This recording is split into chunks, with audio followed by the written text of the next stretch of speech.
नमस्कार. स्वागत आहे आपले N D career academy educational YouTube चॅनलवरती. आजच्या दिवसाचे महत्त्वाचे चालू घडामोडीचे प्रश्न आपण या व्हिडिओमध्ये स्पष्टीकरणासह पाहणार आहोत. तरी सर्वांनी अगदी शेवटपर्यंत हा व्हिडिओ पाहायचा आहे. चला तर सुरुवात करूया आजच्या आपल्या चालू घडामोडीच्या व्हिडिओला. प्रश्न क्रमांक 1. सुप्रीम कोर्ट बार असोसिएशनच्या अध्यक्षपदी डॅश डॅश यांची निवड झाली आहे. उत्तर ऑप्शन क्रमांक 2. कपिल सिब्बल. ज्येष्ठ वकील कपिल सिब्बल यांची सुप्रीम कोर्ट बार असोसिएशनच्या अध्यक्षपदी नुकतंच चौथ्यांदा निवड झाली आहे. यांनी ही जी अध्यक्षपदाची निवडणूक होती तर ती ज्येष्ठ वकील प्रदीप राय यांच्या विरुद्ध लढवलेली होती आणि यामध्ये कपिल सिब्बल यांचा विजय झालेला आहे आणि म्हणून ते चौथ्यांदा आता सुप्रीम कोर्ट बार असोसिएशनच्या अध्यक्षपदी नियुक्त झालेले आहेत. यांच्यासोबतच रचना श्रीवास्तव जे आहेत तर यांची देखील या सुप्रीम कोर्ट बार असोसिएशनच्या उपाध्यक्षपदी निवड झाली आहे. बघा, सुप्रीम कोर्ट बार असोसिएशनच्या उपाध्यक्षपदी कोणाची निवड झाली आहे? रचना श्रीवास्तव यांची. आणि या असोसिएशनच्या सचिवपदी निवड झाली आहे विक्रांत यादव यांची. प्रश्न क्रमांक 2. जगातील सर्वात उंच स्पर्धात्मक जलतरण तलाव डॅश डॅश या देशामध्ये उघडला आहे. उत्तर ऑप्शन क्रमांक 1. भूतान. जगातील सर्वात उंच स्पर्धात्मक जलतरण तलावाचं नुकतंच भूतान या देशामध्ये उद्घाटन करण्यात आलं आहे. या तलावाची उंची आहे 2400 मीटर.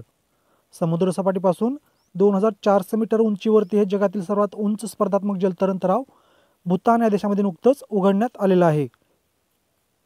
काही दिवसापूर्वी जगातील सर्वाधिक उंच वेधशाळा जी आहे तर ती जपान या देशामध्ये स्थापन करण्यात आली आहे. बघा, आता आपण भूतान या देशाबद्दल काही थोडक्यामध्ये महत्त्वाची माहिती पाहूयात. भूतान या देशाची राजधानी थिम्पू. राष्ट्रीय चलन आहे भूतानी डुलत्रुम. भूतानचे राजा आहेत सध्या जिग्मे खेसर नामग्याल वांगचुक आणि पंतप्रधान आहेत सेरिंग तोब्गे.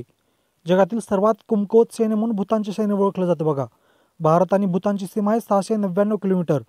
आपल्या भारतातील 3 राज्यांना या भूतानची सीमा लागून आहे. ते 3 राज्य कोणते आहेत तर त्यामध्ये एक आहे अरुणाचल प्रदेश, दुसरा आहे सिक्कीम आणि तिसरा आहे पश्चिम बंगाल.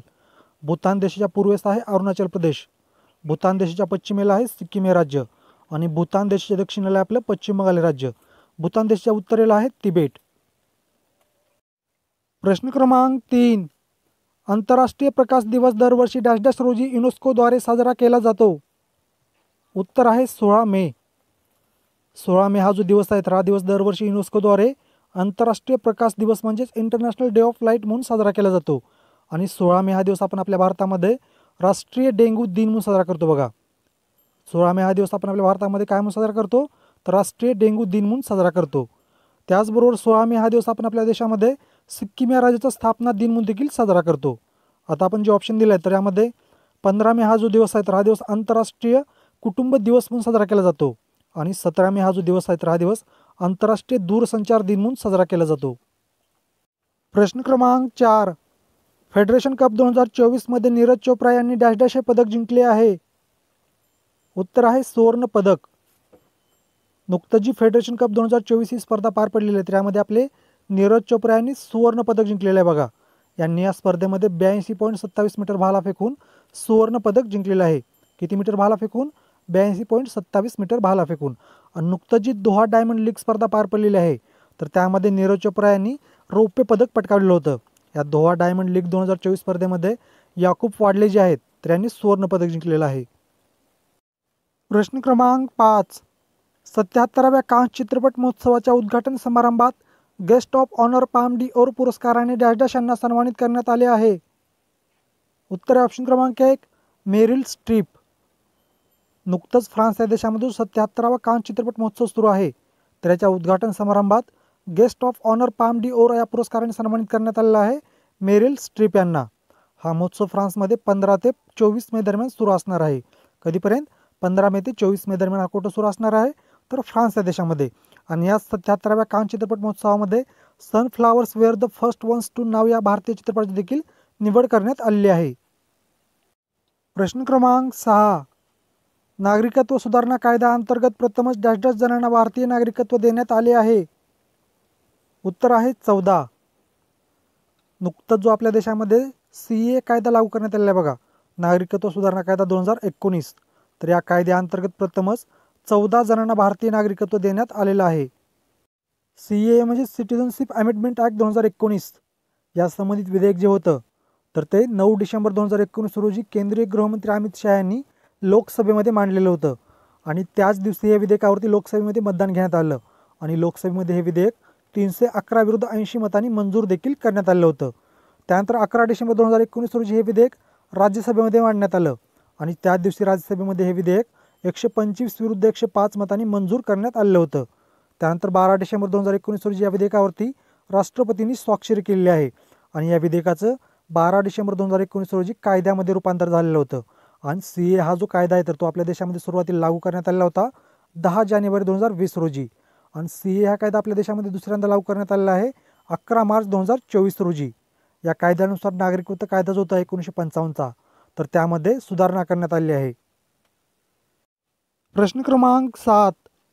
आशियाई पॉवर लिफ्टिंग स्पर्धेत भारताच्या वैभव थोरात यांनी डॅश डॅश सुवर्ण पदके जिंकण्याचा विक्रम केला आहे.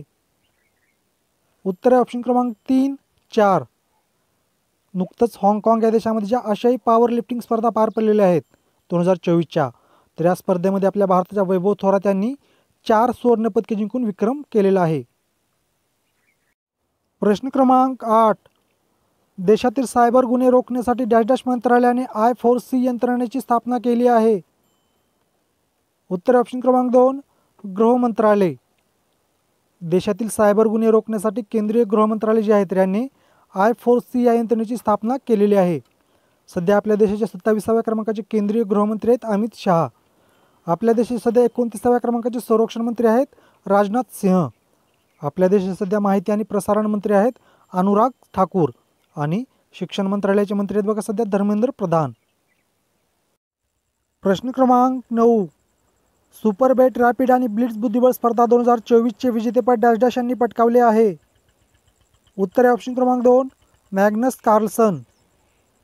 नुकतंच जी 2024ची सुपर बेट रॅपिड आणि ब्लिट्झ बुद्धिबळ स्पर्धा पार पडलेली आहे तर या स्पर्धेचे विजेतेपद पटकावलेले नॉर्वेच्या मॅग्नस कार्लसन यांनी आणि या स्पर्धेचं 2023चं विजेतेपद पटकावलेलं आहे बोधना शिवानंद यांनी. आता आपण जे ऑप्शन दिले आहेत तर त्यामध्ये आपल्या भारताचे 85वे बुद्धिबळ ग्रँडमास्टर ठरले आहेत पी श्याम निखिल. पी श्याम निखिल कोणत्या राज्याचे खेळाडू आहेत तर हे तामिळनाडू राज्याचे खेळाडू आहेत. आणि फिडेने जाहीर केलेल्या रँकिंगनुसार आपल्या भारताचा प्रथम क्रमांकाचा बुद्धिबळपटू ठरलेला आहे अर्जुन एरिगेसी. अर्जुन एरिगेसी जागतिक बुद्धिबळ रँकिंगमध्ये 9व्या क्रमांकावरती आहेत. प्रश्न क्रमांक 10. SEC outdoor track and field championship 2024मध्ये डॅश डॅश या भारतीय धावपटूने 1500 मीटर स्पर्धेत सुवर्ण पदक जिंकले आहे. उत्तर ऑप्शन क्रमांक 1, Parvez Khan. SEC outdoor track and field championship स्पर्धा जी पार पडली आहे 2024ची तर त्यामध्ये आपल्या भारताच्या परवेज खान या धावपटूने 1500 मीटर स्पर्धेमध्ये सुवर्ण पदक जिंकलेलं आहे. प्रश्न क्रमांक 11. अमेरिकन कॉलेज ऑफ इंडोक्रिनॉलॉजीचा मास्टरशिप सन्मान मिळवणारे अमेरिकेबाहेरील पहिले डॉक्टर डॅश डॅश हे ठरले आहेत. उत्तर ऑप्शन क्रमांक 3, doctor Shashank Joshi. American college of इंडोक्रिनॉलॉजीचा मास्टरशिप सन्मान मिळवणारे अमेरिकेबाहेरील पहिले डॉक्टर कोण ठरलेले आहेत डॉक्टर शशांक जोशी. आता आपण जे ऑप्शन दिले आहे तर त्यामध्ये अमेरिका या देशाकडून इंटरनॅशनल अँटी करप्शन चॅम्पियनशिप पुरस्कार देण्यात आले आहे नुकतंच निखिल डे यांना. प्रतिष्ठित राष्ट्रीय कीर्ती पुरस्कार 2024 देण्यात आलेला आहे डॉक्टर कार्तिक कुमूर यांना. तर सागर सन्मान वरुण पुरस्कार 2024 देण्यात आलेला आहे धीरेंद्र कुमार सन्याल यांना. प्रश्न क्रमांक 12. पॅरिस ऑलिम्पिक 2024मध्ये भारताच्या महिला टेबल टेनिस संघाचे नेतृत्व डॅश डॅश करणार आहेत. उत्तर ऑप्शन क्रमांक 1, मनिका बत्रा. पॅरिस ऑलिम्पिक 2024मध्ये आपल्या भारताच्या महिला टेबल टेनिस संघाचं नेतृत्व कोण करणार आहेत मनिका बत्रा. तर याच पॅरिस ऑलिम्पिक 2024मध्ये आपल्या भारताच्या पुरुष संघाचं नेतृत्व करणार आहेत शरद कमल. आणि यानंतर पाहूयात तुमच्यासाठीचा आजचा प्रश्न. UPIच्या व्यवहारात डॅश डॅश हे सर्वात अव्वल स्थानी आहे. या प्रश्नाचं उत्तर सर्वांनी कमेंटमध्ये देण्याचा प्रयत्न करायचा आहे. अशा प्रकारे विद्यार्थी मित्रांनो आगामी काळामध्ये ज्या काही विविध स्पर्धा परीक्षा पार पडणार आहेत तर त्या सर्व स्पर्धा परीक्षे दृष्टिकोनातून चालू घडामोडीचे जे अत्यंत महत्त्वाचे प्रश्न आहेत तर ते प्रश्न आपण या चालू घडामोडीच्या सिरीजमध्ये रोज स्पष्टीकरणासह पाहत आहोत.